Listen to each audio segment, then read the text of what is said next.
Palma 90 presenta Médicos en la Radio. Buenos días. Se inicia Médicos en la Radio por Palma 90.7, por nuestro canal de YouTube de Empresa Radiofónica. Recuerden darle a la campanita, suscribirse y hacernos crecer desde este pequeño municipio llamado Santa Cruz de Barahona, como dice el doctor Teodoro, que hoy no va a estar presente, del bello amanecer. Y yo que me estoy levantando temprano a caminar, verdaderamente un espectáculo ver el sol salir por nuestra costa de este municipio. El doctor José Luis, quien les habla, coordinador del espacio los viernes, hablando siempre de epidemiología, de la gerencia. Y hoy tengo un plato fuerte con ustedes, porque tengo la presencia, y en unos minutos estaremos hablando con ellas, la coordinadora o la encargada del departamento o de la unidad de cuidados intensivos del Hospital Regional Universitario Jaime Mota, la doctora Graciela Lafontaine. Lo dije bien. Y una de sus colaboradoras, la doctora Yadali Peña, que estarán aquí presentes con nosotros y acompañándonos, hablando precisamente de cuidados intensivos, donde la gente tiende a ponerle una cruz al paciente que entra ahí como un desespero familiar. Podrá salir de cuidados intensivos. Y a veces no hacemos la imagen por película, por serie, ahora que son la moda, la serie de Netflix y otras plataformas. Cuando uno ve en cuidados intensivos, uno dice, ¿y mi paciente estará así? Cuando no lo comunican. Pero de todas formas, este espacio llega gracias a la clínica dental número 1 de todo el sur, NAC Clinic. En NAC Clinic contamos con nuestro propio laboratorio dental, con la tecnología más avanzada de toda la región, para asegurarte el mejor trabajo dental en el menor tiempo posible. Da tu cita hoy llamando al 809-524-5858. NAC Clinic, todo en odontología. Además, también Médicos en la Radio llega a ustedes gracias a la farmacia de Ignalis. Laboramos de lunes a domingo y día feriado. Farmacia de Ignalis, al servicio siempre para tu salud. Ayer, jueves, en el auditorio de la Universidad Autónoma de Santo Domingo, aquí en Barahona, hubo una presentación magistral del doctor, por supuesto, barahonero, doctor Clemente Terrero, quien aspira a la presidencia del Colegio Médico, y yo creo, como decían para los años 96, por fin, Terrero será presidente del Colegio Médico Dominicano para este año.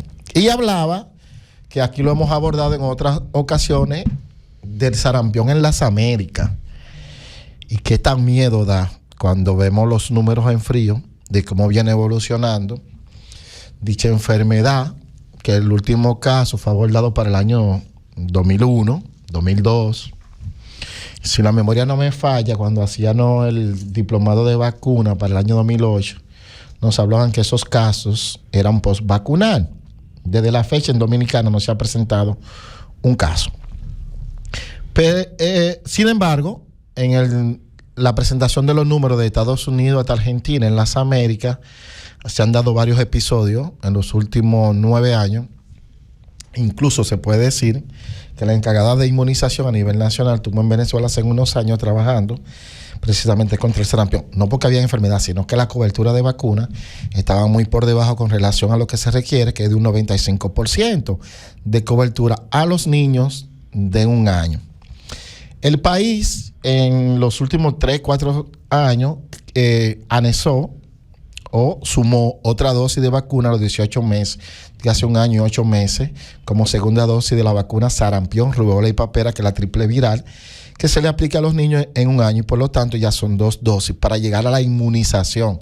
Porque el hecho de vacunar, te aplica una vacuna. Ahora, la inmunización es cuando completa el esquema de dicha vacuna, y en este caso, sarampión, rubéola y papera, que viene en la triple viral. Ya a los adultos, pues después de 9 años se le aplica SR, que es sarampión, rubéola. También no está de más aplicársela.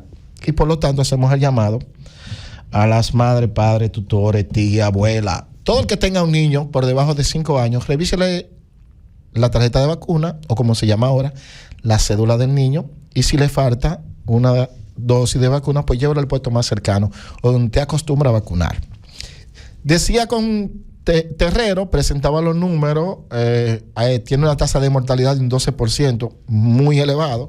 Nosotros hacemos grandes esfuerzos contra el dengue, donde la tasa de mortalidad se requiere menos de un 1% de los casos que llegan a nuestros hospitales y centros de salud. Sin embargo, la tasa de sarampión y todo el que pasa de 40 años puede recordar a algún familiar, o si no le dio a usted mismo, sarampión. Lo he dicho aquí, recuerdo a mi hermana, la segunda de mi casa, verla en un... Yo recuerdo, no era una cuna, era el catre, vestida de roja, completamente con su piel rojiza, la mácula que se desarrollaron cefalocaudal. Pero yo era un niño y yo moría sarampión. Y recuerdo esa imagen. Personas que pasan de 40 años. Los últimos tiempos, y lo repetimos, los médicos de Barahona y el doctor no de Barahona del país, en más del 90% nunca han visto un sarampión. Por lo tanto, hacer el diagnóstico, si no estamos pensando en eso, no podíamos llegar. Y por lo tanto, el doctor Terrero, Clemente Terrero, dentro de su tiempo, de su disponibilidad, se está trasladando por cada provincia a capacitar a los médicos con esta enfermedad que podía presentarse en cualquier momento, a raíz del que mayor brote en las Américas lo tenemos en Estados Unidos, en toda la parte sur, los estados de Texas, de Houston, esa parte del Golfo de México, que ahora los gringos le llaman el Golfo de las Américas. Y resulta que en las últimas 2 semanas han presentado casos en el estado, por ejemplo, de Nueva York, en la parte este de los Estados Unidos.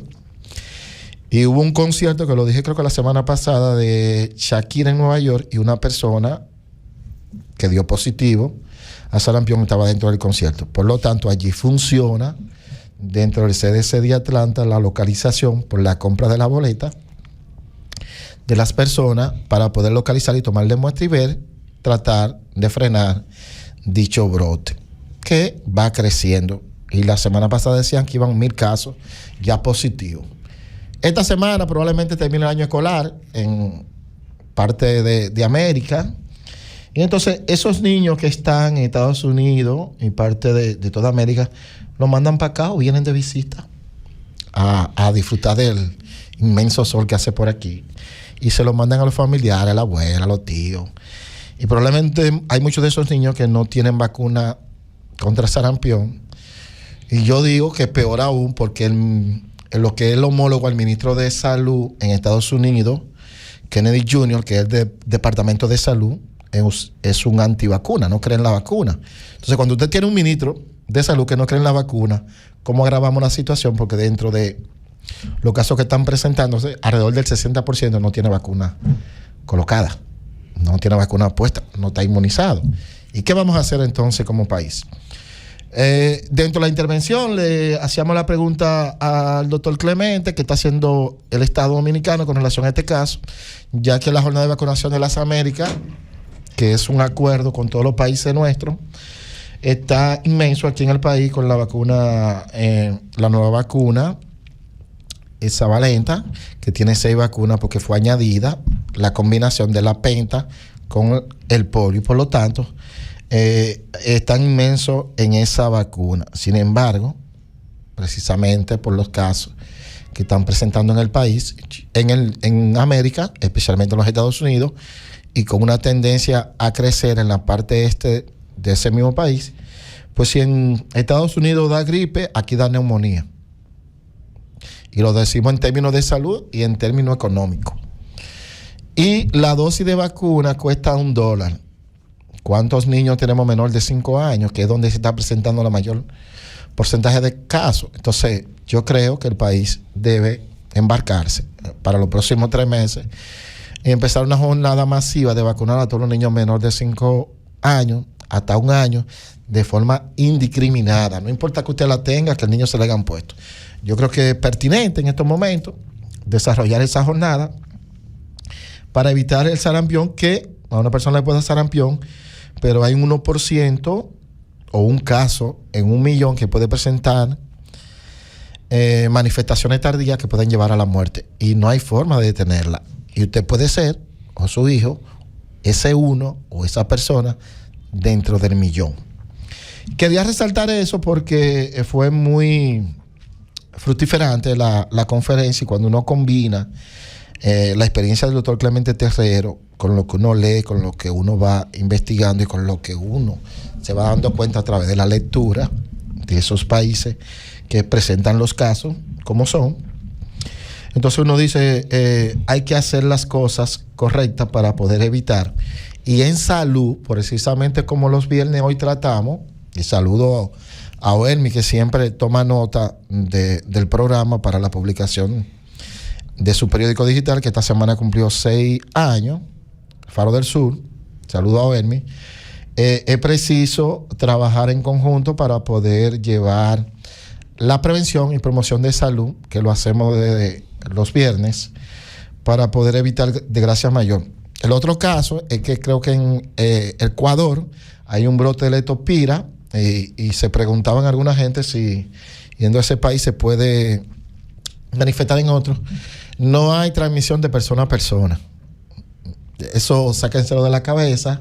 Por lo tanto, la enfermedad, al menos que no haya una transfusión sanguínea, y eso también lo vamos a hablar en un ratico, cómo se da esa transfusión en la unidad de cuidados intensivos. Pero no hay la preocupación, esas personas que están viajando mucho a Colombia, precisamente que ayer había una premiación y hay muchos dominicanos para allá, en unos premios artísticos, cultural y de música, como le gusta a Miguel aquí nuestro control. Pero no hay transmisión de persona a persona. Así que por ese lado, tranquilidad. Nosotros vivimos eso en el año 2008, precisamente a raíz de la tormenta Noel y Olga, donde fallecieron alrededor de 12, 15 personas entre los municipios de Fundación, Jaquimelle y Peñón. Hoy en día tenemos experiencia bastante en leptospirosis, aunque permanentemente aparecen los casos. Y recuerden que el día 1 ahora empieza la temporada ciclónica para nosotros y por lo tanto hasta el 30 de noviembre, cuando hay grandes lluvias, lo primero que salen a buscar la parte seca son los ratones, que son los que producen dicha enfermedad, y se alojan donde está la parte seca, que son nuestras casas. Y ahí que ustedes tienen que tener el control para evitar el contagio de la leptospirosis que se da por la orina de los ratones, ratas y sus compañías. Así que queríamos hacer ese recorrido por esos 2 eventos que se están presentando en el mundo y parte de nuestro continente. Sin embargo, en Dominicana estamos viviendo una pausa epidemiológica. No porque no hayan datos, sino que estamos dentro de los números de seguridad o la estadística de seguridad. Así que seguir trabajando, promocionar la salud y la prevención.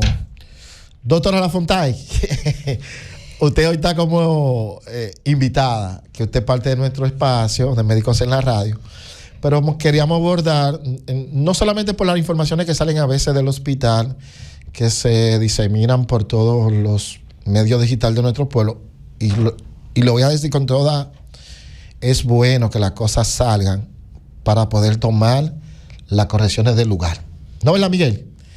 Y con la seña de Miguel, para entrar ahorita después de la pausa con la doctora, o con las doctoras que nos acompañan hoy, para hablar de la unidad de cuidados intensivos. Médicos en la Radio por Palma 90.7. De regreso, Médicos en la Radio por Palma 90.7, y el doctor José Luis, quien le acompaña hoy, con mis 2 estrellas invitadas, la doctora Lafontay y la doctora Peña, de la unidad de cuidados intensivos.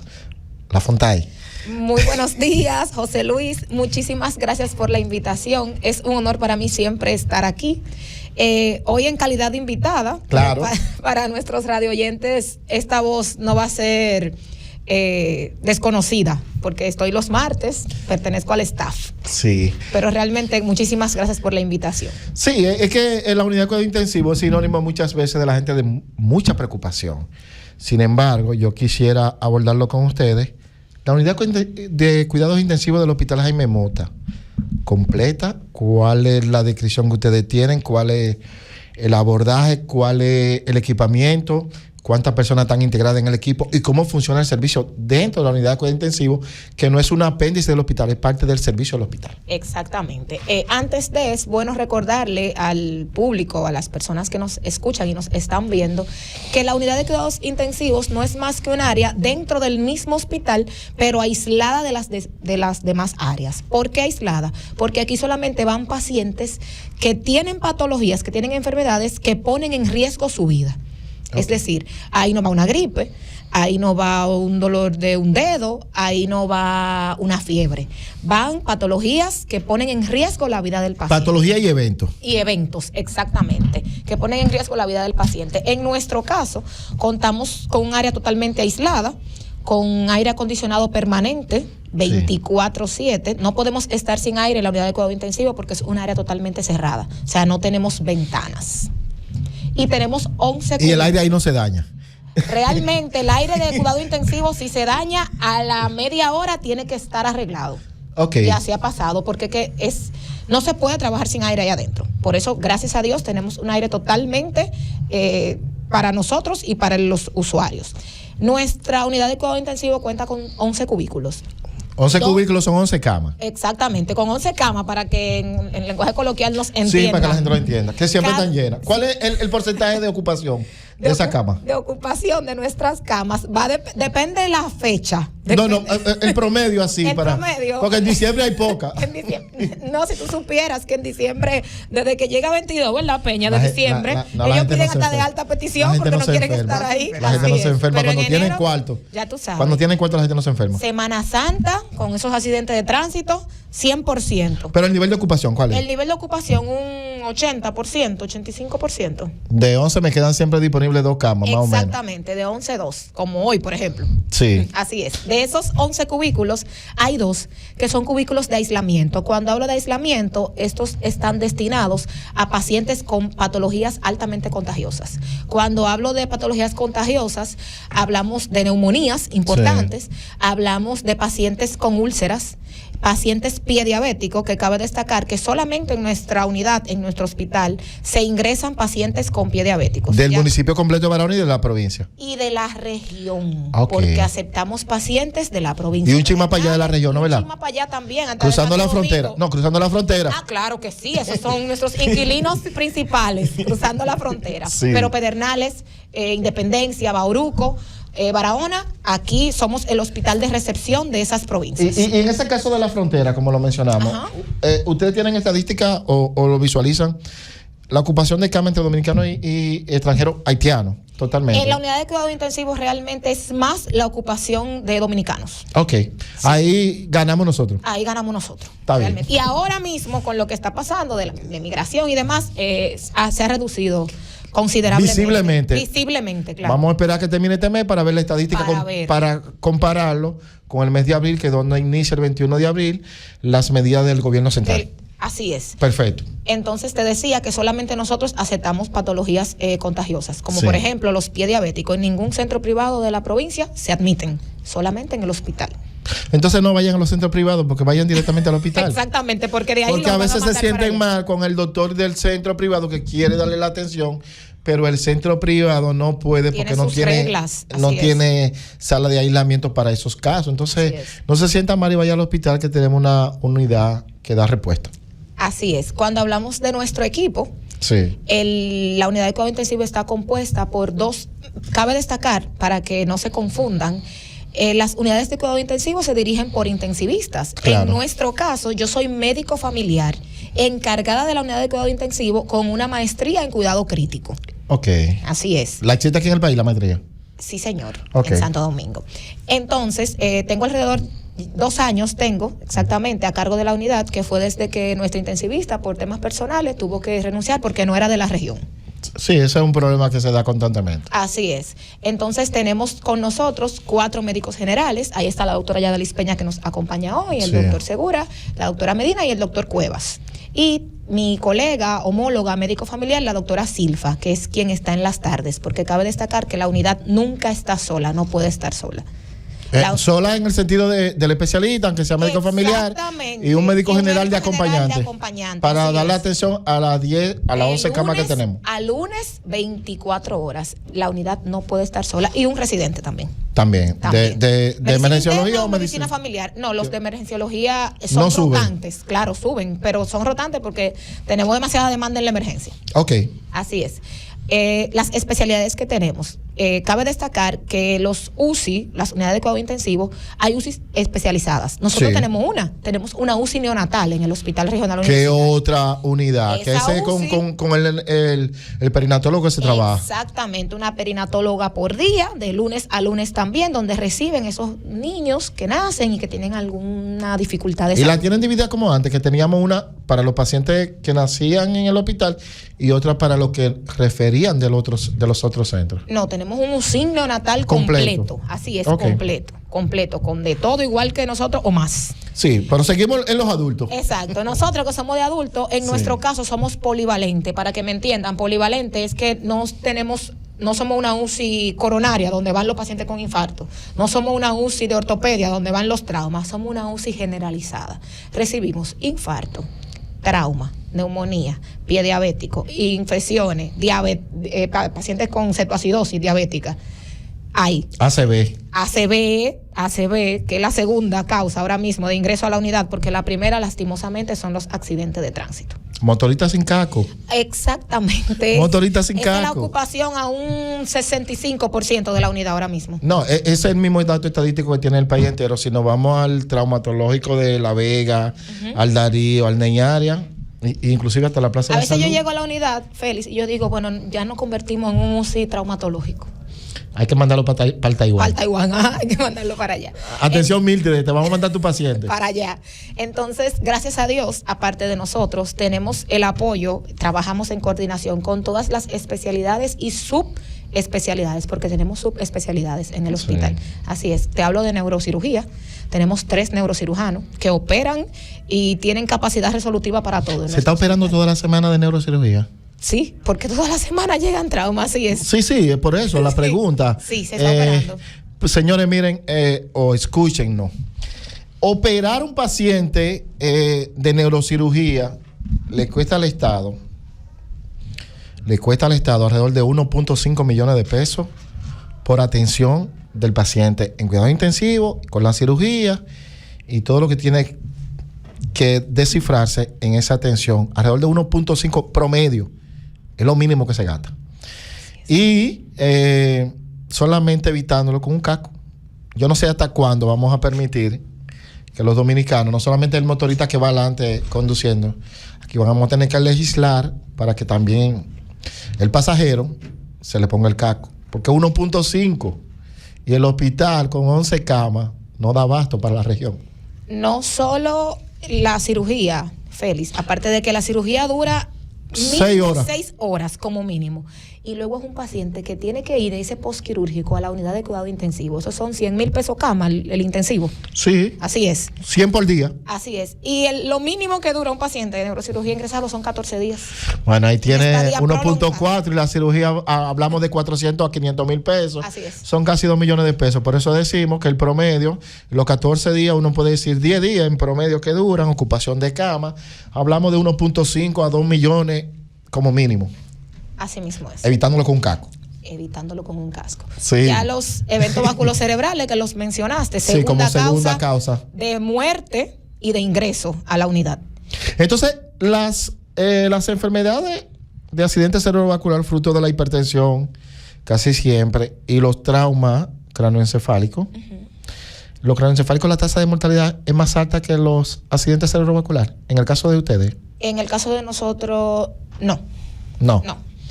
La neurocirugía ha resuelto el problema. La neurocirugía lo ha resuelto realmente, gracias a Dios, porque antes no contábamos con ese ese servicio. No teníamos ese recurso. Pero en los eventos vasculocerebrales, algo que influye que es un factor que influye en la muerte de esos pacientes que ingresan a la unidad, es la edad. A mayor edad del paciente, se aumenta el pronóstico de muerte. Sí, la tasa de mortalidad aumenta. Así es. Hay 3 a los factores, 2 extremos de la vida. a los 2 extremos de la vida. Hay 3 factores que nos influyen en muerte de esos pacientes, porque la gente dice, me van a llevar para UCI, me voy a morir. No, señores, espérense. No es que se van a morir. La tasa de mortalidad en UCI es de 10 a un 29% de los pacientes que ingresan. General. Que mueren ahí. Sí. Porque cuando se le da el alta de la UCI, su calidad de vida desmejora significativamente. Mejora. Desmejora. Desmejora. Ya en la casa. Claro, no hay un seguimiento al paciente. Cuando no hay un seguimiento al paciente. Pero para eso están la unidad de atención primaria con el tema de las visitas domiciliarias. Sí, pero también el costo de los medicamentos. El costo de los medicamentos es bastante alto. Cuidar un paciente que salga de una unidad de cuidado intensivo en la casa, solamente usted tiene que tener una persona que le dé seguimiento y otra que esté pendiente de los medicamentos. Exactamente. Y otra, una tercera, que dé los cuartos. Son medicamentos costosos y que en su mayoría Promese no lo suple. No llegan a las farmacias del pueblo. Y Así para eso es. hay que trabajarlo.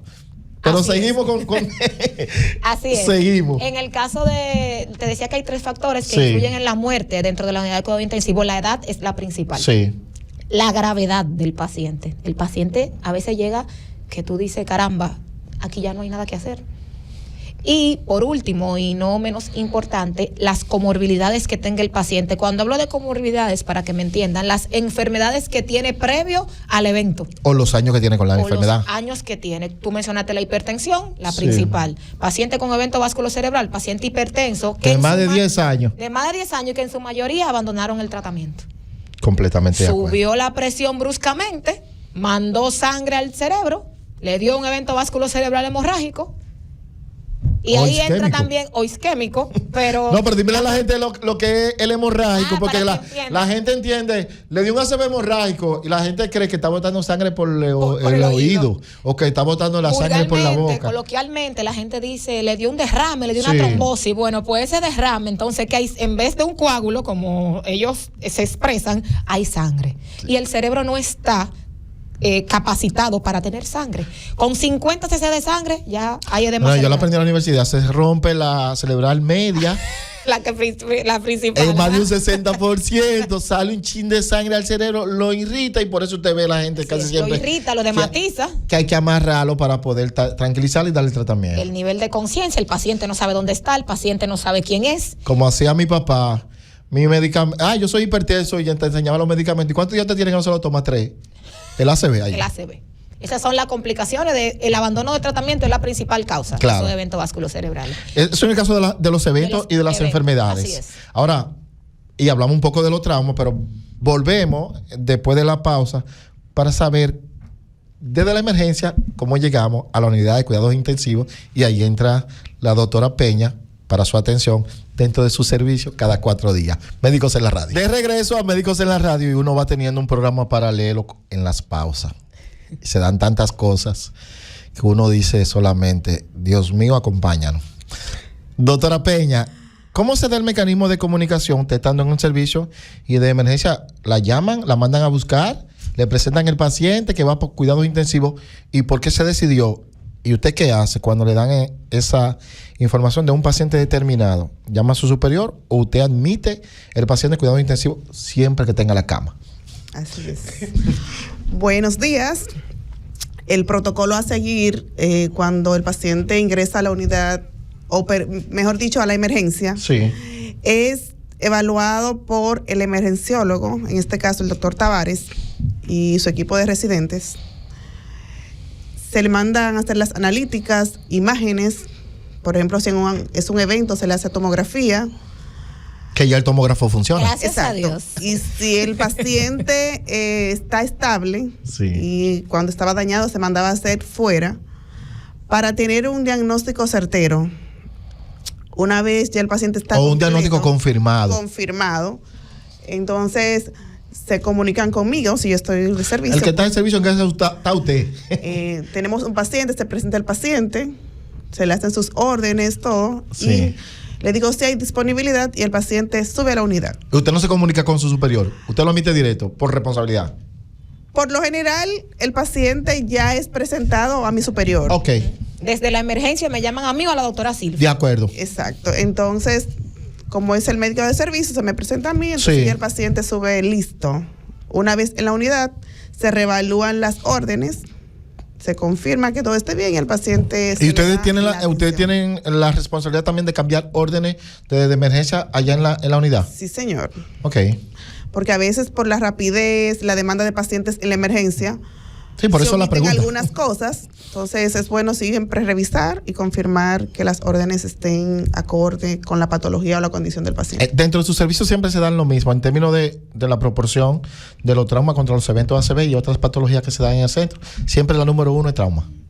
No siempre. No, en promedio, vamos a decir. Promedio, pero hay otras patologías. Hay meses que está fuerte la cetoacidosis. Sí. En otro tiempo la materna. Entonces, y ustedes preguntan cuando la cetoacidosis, si están consumiendo su medicamento o tratamiento para la diabetes, o se dan cuenta que en el mercado, porque a veces pasa que en las farmacias escasean momentáneamente los medicamentos. Realmente casi siempre es abandono o descuido del tratamiento. Okay. O pacientes en debut, es decir, pacientes que no sabían que eran diabéticos y debutaron. Entre comillas. Entre comillas, sí, ellos dicen que nunca saben. Exacto. Pero realmente, porque hay síntomas que sí dicen cuando estamos padeciendo diabetes. O estamos presentando la diabetes o queremos presentar la diabetes. Que ahí tenemos que llamar de una vez a nuestro colega y compañero, el doctor Carlos Félix Terrero. Inmediatamente llega ese señor para allá. Claro. Entonces, seguimos presentando los pacientes. Usted está ahí dentro y le dan su apertura, su récord pasa allá, el paciente está ahí. Entonces, ustedes describen el recibimiento del paciente. Exacto. Recibimos, hacemos un historial clínico completo con el familiar que más conoce al paciente. También abordamos al paciente, lo evaluamos. Y el familiar le entiende que es la unidad de cuidado intensivo. Ustedes conversan con él en el momento, en ese interrogatorio clínico del paciente, porque muchos de ellos no pueden hablar por la situación que tienen. Y ustedes, ¿cómo se da ese abordaje con el familiar? En mi caso, yo siempre le digo al familiar, todo paciente que entra a la unidad de cuidados intensivos tiene una condición que amenaza su vida. Este cuidado, hay que vigilarlo de cerca. Tenemos que estar conscientes, le digo, de que puede ocurrir lo peor. Se lo dice en el primer momento. Sí, porque muchas veces los familiares dicen que se omiten información y no es así. Siempre se le dice la realidad. La condición de su paciente. Exacto. Y el protocolo de ustedes aplicarlo ante tantas situaciones que se presentan. Así es. Realmente los familiares se hacen o no entienden siempre la información. Ellos siempre preguntan, ¿y se va a salvar? ¿Y va a estar bien? Vuelve y le decimos, no, tiene tal cosa, eso amenaza su vida. Por eso optamos, José Luis, de hablar con ellos más de una vez al día, todos los días. Y varios miembros de la familia. Exacto. Habla el médico general cuando recibe. Cuando llego yo en la mañana, hablo yo. Si llega la doctora neurocirujana, si es de un trauma, por ejemplo, le explica también lo que tiene. Llega la doctora Silfa en la tarde y vuelve y le explica el otro médico general, porque ellos le decimos que se reúnan todos para hablar una sola vez, pero ellos nunca lo hacen. No, tenemos que decirle al papá, a la mamá, al hermano, a todo el que llegue. Y el teléfono. Eso es un tema, el teléfono. Se supone que sin nuestro consentimiento nadie puede grabarnos. No grabar, sino que te ponen familiares al teléfono sí, para que vuelva y le explique. Personal de salud, y uno dice, tiene esto, tiene aquello, para que nos entiendan. Y si tienen algún médico amigo en Santo Domingo, también nos ponen a hablar con ellos. La gente le pregunta al momento del ingreso, ¿me lo llevo o lo puedo dejar aquí? Ay, José Luis, eso es un tema. Ellos, la comunidad piensa que cruzando el peaje, el cruce Cabral, yo digo. El cruce de Cabral, el paciente se va a salvar. Para trasladar a un paciente hay un protocolo. Y yo no puedo trasladar a un paciente que se me vaya a morir en Vicente Noble. Yo tengo que estabilizar el paciente y que sea trasladable. Y no solo eso, que yo no tenga la capacidad resolutiva aquí para resolverle. Porque para que yo traslado a un paciente con un trauma craneoencefálico si yo tengo 3 neurocirujanos en el hospital que operan todos los días? Bien, entonces en ese caso, los referimientos, y la estadística la presentó el Servicio Nacional hace pocos días. El número 1. Se han reducido los referimientos de la unidad de cuidado intensivo. Ustedes ya casi, y no voy a decir casi para no decir que no se da, porque se puede dar. No, por supuesto, hay condiciones que lo dan. Por ejemplo, hay hemorragia subaracnoidea, para que me entiendan, se rompió una vena ahí adentro, un aneurisma, un paciente joven, hay que hacer una angiotac terapéutica, para embolizar hay que mandar a Santo Domingo porque no tenemos ese servicio, no tenemos no tenemos angiotac, así es, pero gracias a Dios tenemos la recepción inmediata allá en Santo Domingo con el doctor Daniel Encarnación, neurocirujano. Inmediatamente nos recibe y él resuelve. Barahonero Encarnación. Sí, ese fue el que fue director del hospital. Hay una Encarnación neurocirujano que fue director de nuestro hospital para el año 2004, por ahí. Para Bueno, que también lo tengan creo que su papá era de por acá. El que te digo es incluso militares, policías. Sí, ese mismo. Ajá, ese exacto. mismo. Él realmente nos recibe inmediatamente. Yo fui médico de él de una clínica privada ya. Los síndromes coronarios, José Luis, después que lo trombolizamos, porque tenemos reteplace en el hospital, tenemos trombólisis gratis para la comunidad. Tengo que decir que en una discusión de muerte materna por el año 2013, 2014, había una directora que es de área en Santo Domingo, que es el sinónimo como de provincial para acá. La capital está dividida en área de salud. Y en una discusión de muerte materna, a raíz de una fallecida por cólera, que era había dado a luz y todo eso, y llegó allá a la maternidad y murió en la maternidad de la Altagracia. Nos decía, pero el Hospital Regional Universitario, eso es una UNA, porque no tenía nada de lo que tú acabas de decir. En ese tiempo. Es una UNA con cama. Yo me quería meter debajo de la mesa. Y yo decía, ella tiene razón. Y la epidemióloga del Hospital Jaime Mota en ese entonces, yo era el epidemiólogo de la DPS, le decía, ella tiene razón. Porque mencionamos un regional universitario con carencia de muchos servicios que no podemos dar respuesta a la gente, y por eso siempre estábamos enviando pacientes a Santo Domingo. La tranquilidad del cuidado intensivo, la tranquilidad de los neurocirujanos, la tranquilidad de los neurólogos y otras especialidades que intervienen en un hospital regional universitario permite entonces reducir los referimientos. Eso tú me lo confirmas, sí. Cardiólogos, tenemos cardiólogo permanente en la unidad de cuidado intensivo. Ahí está el doctor Jorge Pichardo, es el cardiólogo de nosotros, permanente. O sea, Pichardo usted lo llama a la hora que lo llame y él va. Neumología con el doctor Ángel. El doctor Ángel, respuesta es al mínimo tiempo. Prácticamente esas dos, junto con neurocirugía y el neurólogo, esas cuatro y diabetología, esas 5 subespecialidades sí. Es que se basa el cuidado intensivo. Así es, porque gastro no es tan común dentro, se manejan en sala. Sí. Y te hablaba de las trombólisis, que los referimientos con pacientes con infarto agudo al miocardio se hacen luego de que el paciente está trombolizado y estable en la unidad, se hace contacto en Santo Domingo y se envía a cateterismo porque no tenemos departamento de hemodinamia. Claro. Pero la respuesta es sumamente rápida.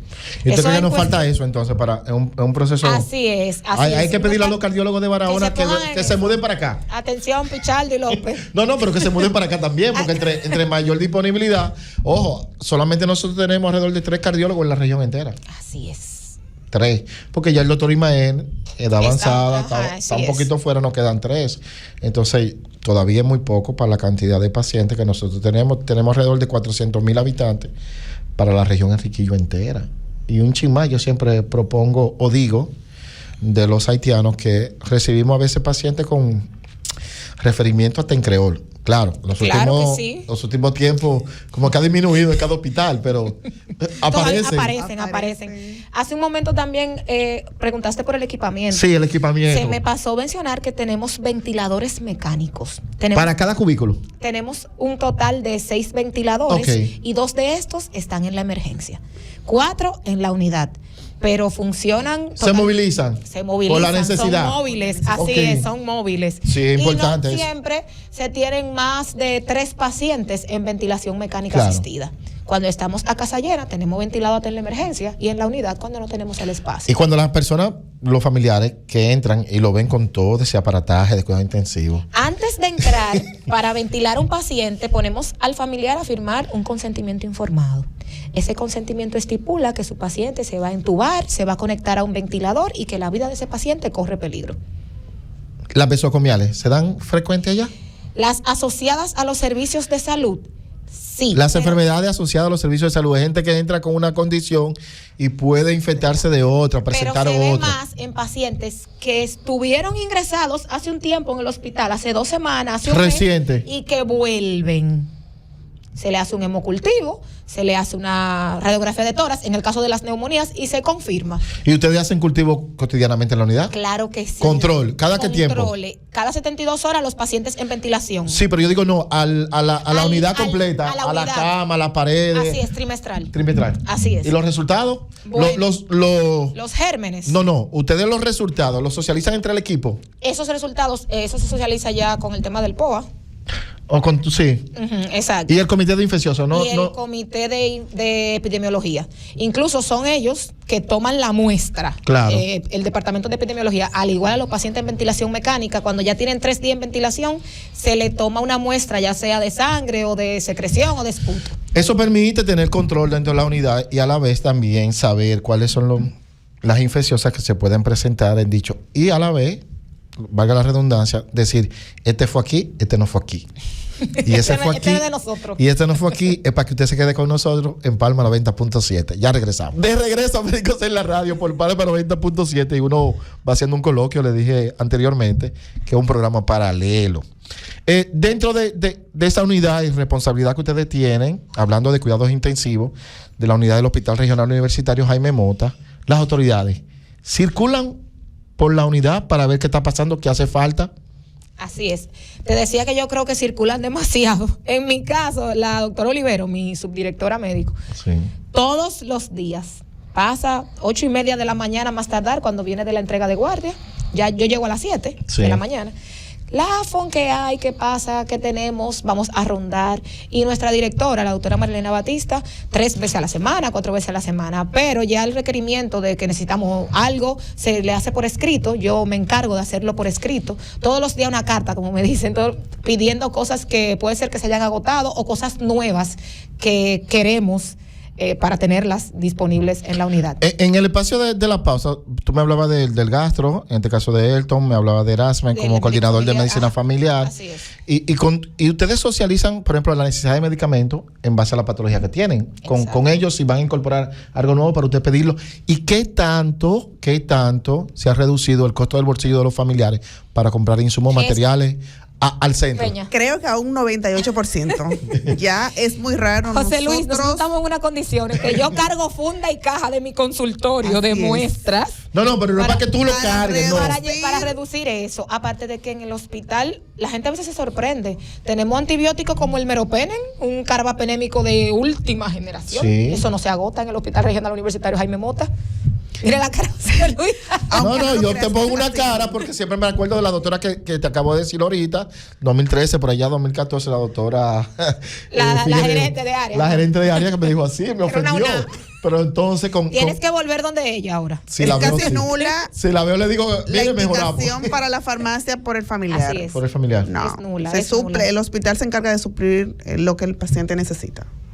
Y ustedes lo describen todos los días, la necesidad propia. Claro que sí. ¿Y ustedes tienen una farmacia a interno de unidad de cuidados intensivos? No. Es una farmacia, la farmacia general. Hay otra que es 24 horas, que es la que está en la emergencia, pero la general se hace un pedido, va una persona encargada de En la eso. mañana se hace. En la mañana. En este caso, la hace licenciada falta Sonia Batista. Exacto. Y si yo entro en la tarde como paciente, entonces mi pedido para el paciente que entre en la tarde o de noche. Porque se hace el pedido es por día, pero si entró un paciente de noche, está la farmacia 24 horas. Sí, para eso mismo, Y para se que la gente hace un sepa. Así vale es. y se baja a Se buscar baja el a buscar medicamento. el medicamento. Así es. Y no hay problema con los familiares, nada de eso.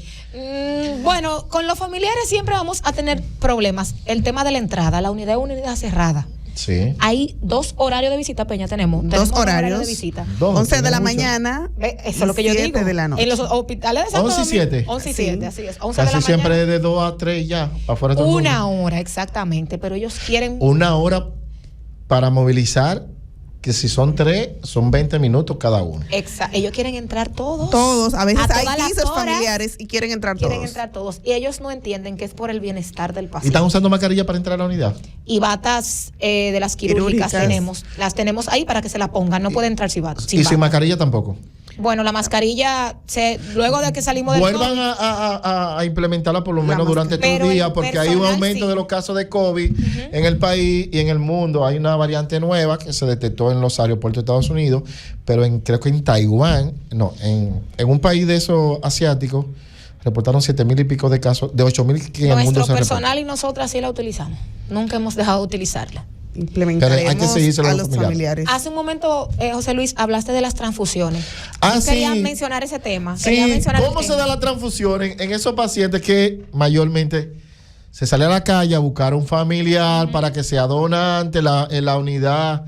El banco de sangre siempre tiene carencia en este país porque nosotros no acostumbramos a donar sangre y solamente nos vemos con la emergencia por nuestros familiares. ese proceso que trae tantos inconvenientes a la población, no solamente a la población, sino al personal de salud, que no tienen ese insumo en la mano. Mira, la donación de sangre yo siempre he dicho que es un acto de amor y eso se ha materializado. Tú vas a buscar un donante y lo que te quieren pedir es dinero. 3,000. Yo le digo a los familiares, la sangre es gratuita. Aquí no se vende sangre en el hospital, al contrario. Lo único que le pedimos son 2 donantes y ni siquiera del isogrupo, del grupo de sangre del paciente, sino 2 donantes de cualquier tipo. Se le entrega la sangre del tipo que necesita el paciente para nosotros reponer y así darle respuesta a un posible próximo paciente. Claro.